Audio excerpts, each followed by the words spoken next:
I mean, I'm just trying to find a way to cope. Cope with what? Cope with reality. What about reality do you need to cope with though? Like, I'm trying to figure out how to... I respect everything that you guys do. Everything that you guys do, I believe it, I respect it, and I'm with it, bro. It's just, this is in my heart though, bro. I'm like, man, bro. I want to be a part of these things, bro, that cause people to just change their life, bro. But there's something that's pulling me to. I got you, Javier. Just to hey, stop. Javier. Just Javier. to stop, bro. Javier, there's no reason why you came up to this camp and you're here right now. The Lord said, "Man's goings of the Lord," right? Man's goings of the Lord. You right here, I'm gonna give you the healing, but you gotta pay attention, right? You gotta stay with me. When them blood killers and them killers back, we gon' preach the word of God and push them off the mat. They get mad, tell them back, can't come back, can't come back. Ain't that a fact? We gon' pull them where they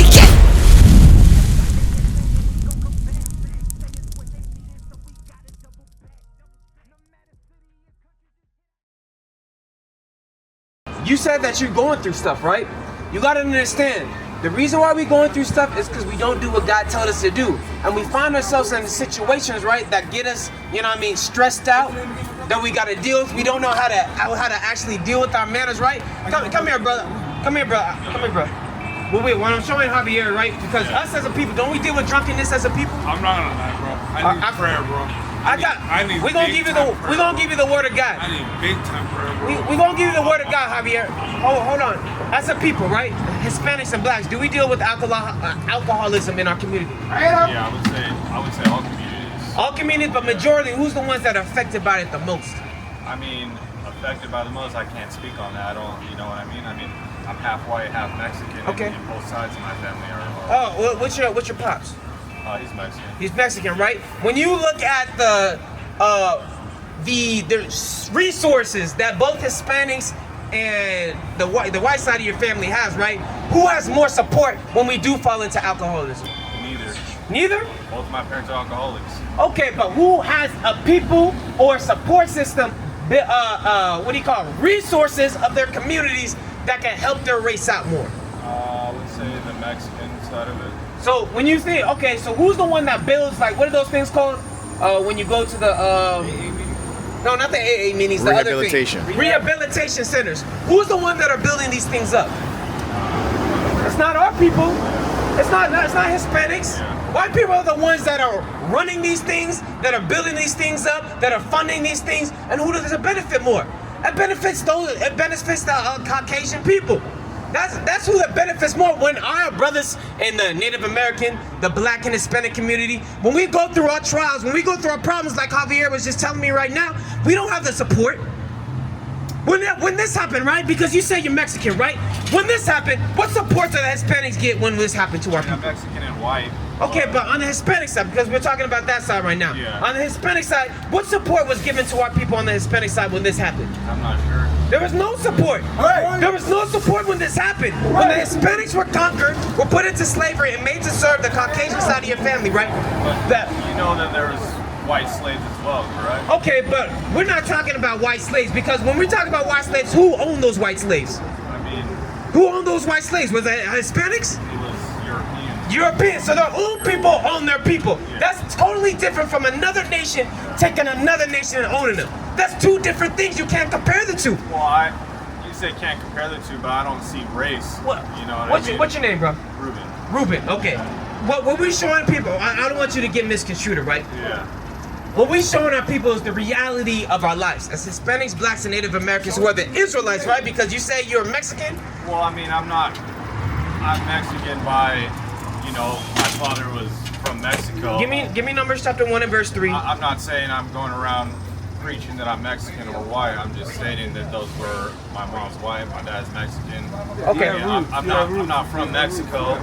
Okay. I'm born here, and I'm not going for a white side or a Mexican side. Okay. You know, I'm me, and I don't. What's your name? Ruben. Ruben. Okay. You believe in the Bible? Not really. No. You don't believe? Okay. No. Why don't you believe in the Bible? I've never read it. You never read it? Okay. So this Bible, right? It's a history book. It's a history book. It's taught as a religious book. The reason why we're out here is to teach our people, the Hispanics, blacks, and Native Americans, their history. The Bible quotes and prophesies of things that us as a people we're gonna go through, right? I'm gonna show you. Give me Deuteronomy chapter 28 and verse 15. I'm gonna show you one thing. Read that. Verse 15. Deuteronomy 28, verse 15. The book of Deuteronomy. Wait, what's your name again, my brother? Ruben? Naquan. I didn't introduce myself. Naquan. Read that. The book of Deuteronomy, chapter 28 and verse 15. But it shall come to pass. God is talking to a people right here. He's saying it's gonna come to pass. Go, give me Deuteronomy 1 and verse 1 so he gets context of who's being spoken to. Again, this is a history book. I'm gonna show you how this history ties into our nationality and why we're emphasizing on that part. Okay? Give me Deuteronomy chapter 1 and verse 1. You say your dad's Mexican? Okay. All right, and then what do you do for work? Technician? Okay, what does your pop do for work? He's a truck driver? Okay. All right, give me 1 and verse 1. The book of Deuteronomy, chapter 1 and verse 1. Okay. These be the words which Moses spake unto all Israel. So the Bible right here, it was always speaking to the Israelites. When we say it's a history book, this history is going into the Israelite people's history. Those people don't know who they are today, and we're here to educate them on who they are today, right? The Hispanics, blacks, and Native Americans. Because in slavery, that information was wiped away from us, all right? Go to verse 15. Now God told Moses, he told the people, the Israelites, something that was gonna happen to the future. Happen to them in the future. Read that. The book of Deuteronomy, chapter 28 and verse 15. But it shall come to pass. He's saying this is going to happen in the future, but it shall come to pass. Read. If thou wilt not hearken unto the voice of the Lord thy God. He said, if you don't listen to me, if you don't, that's what hearken means. Read. To observe to do all his commandments and his statutes, which I command thee this day. Commandments and statutes are just rules. You have children? Yes. So you set rules for your children to keep, right? Yeah, kind of. Do you set those rules for everybody in the neighborhood, or do you have specific rules for your children? For your children to abide by? Well, in a sense, I don't try to be strict on my children with rules, but I like. But you give them rules, though, right? Explain it to them as there is consequences as well, but I don't lay down rules where you can't do this, Well, you can't do that. That's just terminology. It's just terminology. Yeah, you yeah. give your children things that they can do and things that they can't do, right? Shouldn't do. They should. Okay, now say for instance, right? Are your kids allowed to stay up late at all night? Are they able to drive your car without your permission? I don't have a car, but no. I mean, no. Yes, they would have to come to me and speak. Exactly, right. There's things that they have to ask permission for. There's rules that you set in place, right? Yeah. I don't want to get caught up in the verb, but there's rules that parents set for their children. God calls the Israelites his children, so he gave them laws and commandments to do while they're on this earth, to keep. Okay, and he said, if you don't listen to do those commandments, what was going to happen? That all these curses shall come upon thee and overtake thee. God said curses will come upon them. Curses or punishments, evil things will happen to those people who didn't listen to do what God said to do. Now, God, that's how he rolls. No matter how we parent and rule, that's how God rolls. This book is just showing us the characteristics of God and how he deals with his people, his children. Give me verse 49.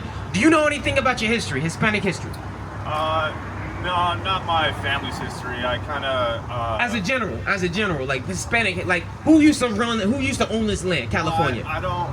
Yeah, I understand it was Mexican, Okay. and American. So that's all we need. We just need that baseline information, right? Yeah, but I don't call them my people. Okay. You know. All right. Okay. We'll get to there, but I just want you to understand basic history to get you to understand where we're going. Yeah, so I know a little bit of history. So you know Mexicans used to own this land, right? Yes. So what happened?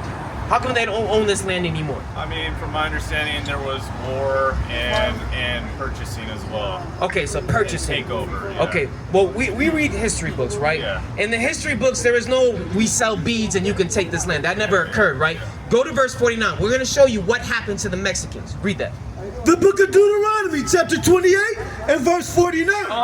The Lord shall bring a nation against thee from far. So one of the curses, the punishments that God said was going to happen to the Israelites if they didn't keep his commandments, that a nation will come against them from far. Now, when you look on this side of the earth, we call this the what hemisphere? The Western. Europe and Spain would be the what? Eastern. So Spain, the Spaniards, the colonizers, they came from the Eastern Hemisphere. Read that part again. The Lord shall bring a nation against thee from far. God said he will bring a nation against his people, the Israelites, from far. Again, the Europeans, Spaniards, they came from the Eastern Hemisphere. And then they came all the way over here to North South America. That's a far distance. We didn't have any plane. We had to go by boat. It take more than a year just to get over here. Read. From the end of the earth. Again, from the end of the earth, showing the distance of how far they would come against the people of Israel. Read.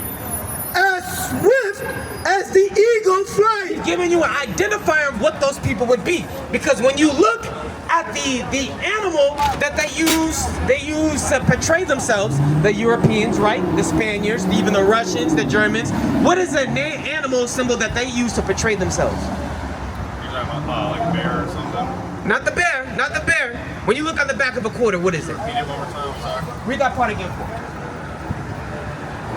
As swift as the eagle flies. The Bible says they'll come as swift as an eagle flies. When you look at the back of a quarter in America, to Spain, to Rome, to Greek, they always bear the symbol of an eagle. God identifying what people would be coming against them from far. Does it make sense? Read. A nation whose tongue thou shalt not understand. He said, a nation whose tongue thou shalt not understand. So what is this going into? This is going into prophecy. God said that the Israelites were going to be cursed, right? He said that over 3,000 years ago. When we read in the Bible now, when we look at these curses, we see that it aligns with the Hispanic, Black, and Native American history. Right. That's what we're showing our people. Because when we look at our people, we don't know where we came from.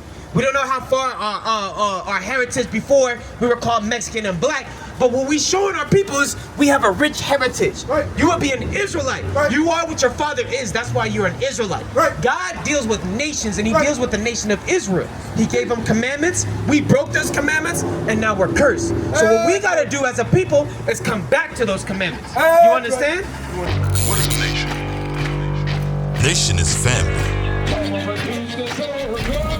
Nation is community. Nation is men leading by example.